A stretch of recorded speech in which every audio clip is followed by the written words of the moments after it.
All right, hello and welcome back to the channel. Another positive story today. This one actually has me excited.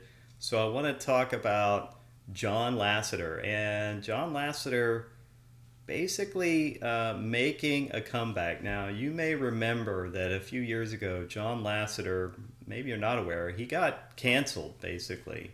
He got canceled from Pixar because he made some people uncomfortable apparently, and now after being basically exiled from Pixar, it seems like he's making a comeback. So let's go ahead and get into the story.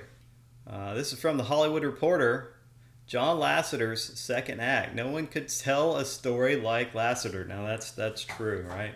Until he resigned as Disney Animation Pixar's chief creative officer in the wake of a hashtag Me Too complaint. Now head of Skydance Animation Division. He's overseeing August Luck. That's a new movie that's coming out, and that's actually going to be on Apple TV Plus. And he's attempting to turn his own story around. Peggy Holmes met with some unlikely consultants on the story. The lead character in Luck, an unlucky yet indomitable young woman named Sam, has grown up in foster care, and so Holmes interviewed kids with similar experiences in Ventura County, California, to better understand their perspective and help find the emotional core of Sam's story. Quote, we met with these young people and they shared their stories with us, and we were so incredibly moved by their positivity, their generosity, the never give up kind of attitude. Holmes says these are people who have some real bad luck in their lives, and we wanted to honor that bravery. It's a kind of creativity sparking, empathy building research that became common in the field of animation after it gained currency at Pixar and later Walt Disney Animation Studios under the former chief creative John Lasseter. So he used to actually encourage people to do this sort of thing. When he was at Pixar, he encouraged them to sort of go and meet with people and take this normal everyday stories of people and find a way to channel those into the story that they were telling. It helps to give a proper foundation to his story, and it helps give the story a believable foundation, right?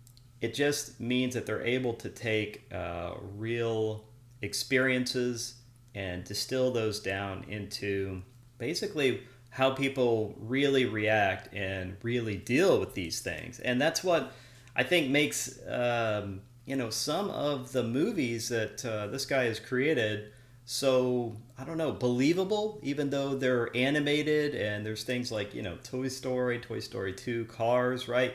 You believe these characters, you can feel these characters. It's almost like they're real and you really identify with them. So that's part of the greatness of John Lasseter. Now, Lasseter is a lion in his field. He, of course, directed 1995's groundbreaking Toy Story and really changed the face of animation after that. But his reign came to an abrupt end when he resigned from Disney in 2018, roughly 6 months after acknowledging what he described as missteps that made some Disney Pixar staff members feel disrespected or uncomfortable in a 2017 memo to staff, right? He basically, he addressed this in 2017 with a memo, and of course that wasn't good enough. The with the hashtag, me also movement, and with everything going on, this you remember what it was like. Those people were out for blood, and if they even smelled a whiff of anything that could be even remotely considered inappropriate, they went after someone and they tried to take them down, and that's exactly what they managed to do to John Lasseter. Look, you can't even say sorry. You can't say sorry to these people. They just treat it as a weakness and admission, and then that's when they really start calling for your head. And that is exactly what they did back then. That's what they still try to do, although luckily people are pushing back against this now, and they're it seems like they're getting tired of this. And look, I mean, here's the evidence right here. John Lasseter making a comeback. Now, not everybody was on board with this. When Skydance CEO David Ellison hired Lasseter to run his then 2-year-old animation studio in 2019, replacing then Chief Bill Damashk, the move sparked fierce protest. I don't know how fierce a protest this actually sparked. I don't really remember hearing about it. I do remember hearing him leaving, and I remember hearing vaguely, him going to another studio, and that's it. I didn't really pay much attention to it at the time, mostly because I think Pixar under Walt Disney and under Disney had just turned into absolute mediocre crap, in my opinion. And so I really didn't have much interest in a guy who I thought was probably just kind of maybe past his prime, honestly. Like, that's kind of what I thought. I'm like, well, he doesn't have it anymore, right? But now I'm beginning to wonder if it wasn't John Lasseter, maybe it was the people that were surrounding him. So who knows? In any case, in a letter to members, Marge Dean, the head of the organization Women in Animation, said she was shocked and distressed. And actress Emma Thompson actually backed out of the voice role in Luck. Now, I think she's actually going to come to regret that because, if you haven't seen the trailer for this movie yet, it's actually pretty good. I'm going to do a react to this video, and I will put a card up here, or here. So I'm going to put a card, I'm going to put a link to my reaction to this trailer so that you can watch the trailer and see it. But, when I first watched it, when I first saw it, I actually enjoyed it. It just came on, and it was one of those things that was playing in the background as an advertisement, and I actually sat there and watched the whole thing. And that was pretty surprising to me to watch a trailer, because most animated movies nowadays I don't enjoy. The trailers are terrible and the movies are terrible. They don't hold any interest for me. And I actually remember enjoying that trailer. So I was surprised. And even then, I actually thought it was a Disney trailer. I thought it was a Disney movie. And I thought it was a Pixar movie specifically. It's got John Lasseter's fingerprints all over it. So when you see it, you'll know what I'm talking about. So let's move on, though.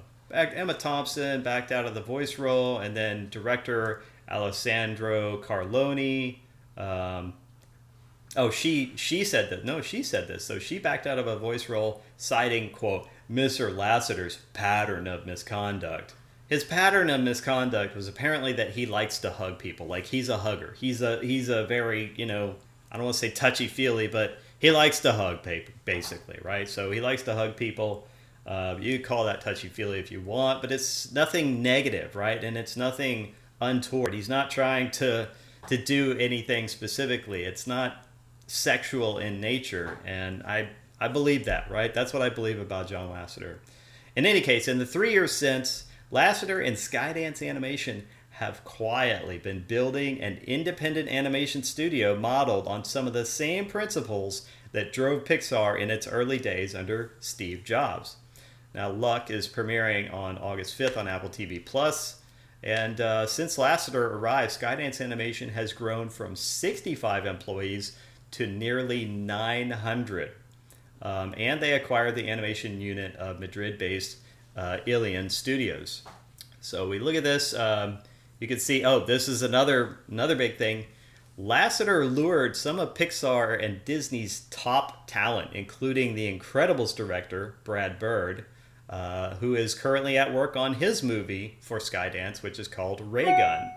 All right, some other people, Alan Menken also, who is writing music for the studio's movie Spellbound. So interesting.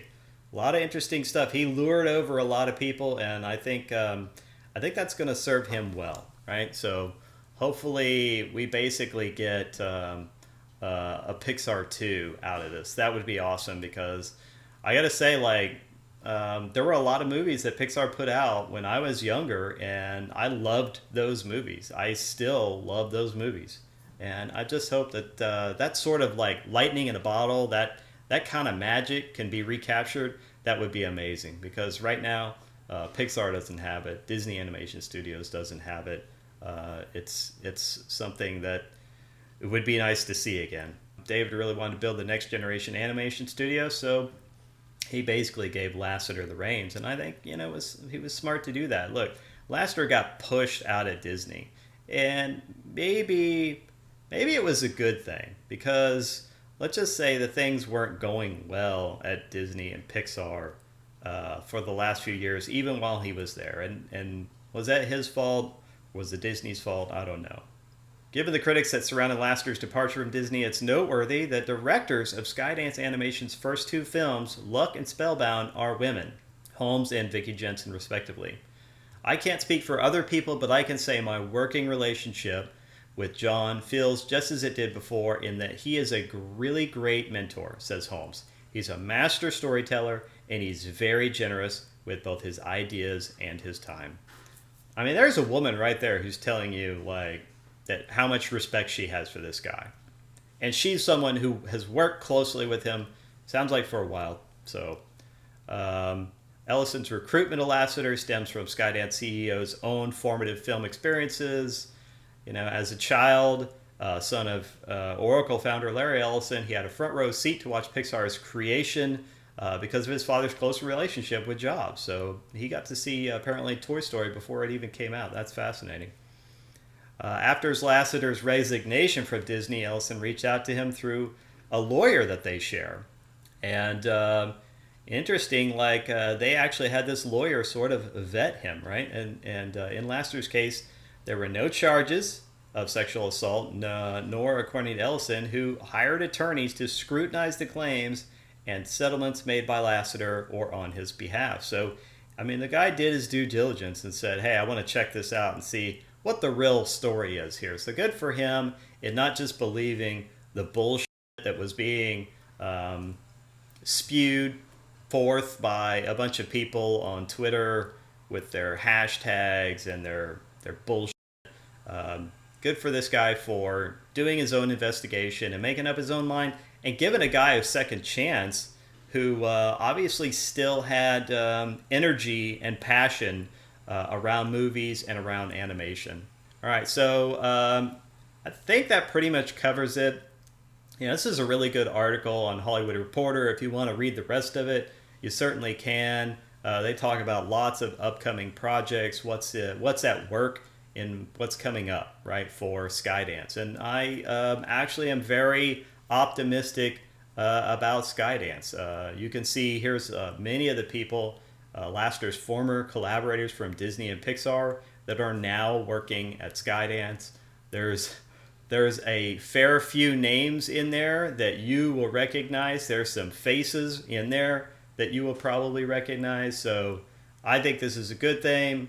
I'm excited to see this movie when it comes out. But tell me what you think. Are you excited for the new movie Luck if you've seen the trailer? Are you excited about the potential for Skydance Animations to become another Pixar? Are you excited about the return of John Lasseter?